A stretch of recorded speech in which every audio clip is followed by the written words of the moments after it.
অজুতে 4 ফরজ সমস্ত মুখ ধোয়া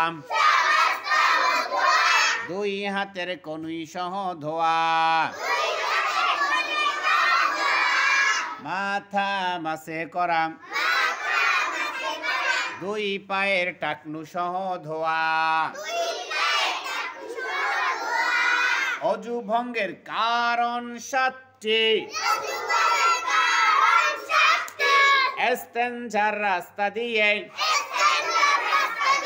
কোনো কিছু বের হওয়া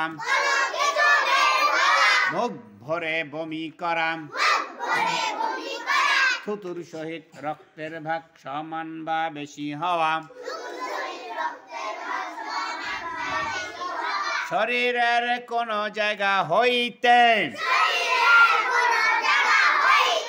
রক্ত পুজবা পানি বের হয়ে গড়িয়ে পড়া চিত বা কাত হয়ে হেলান দিয়ে ঘুম যাওয়া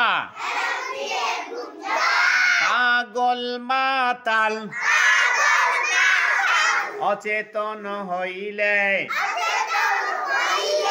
নামাজে উচ্চ স্বরে হাসিলে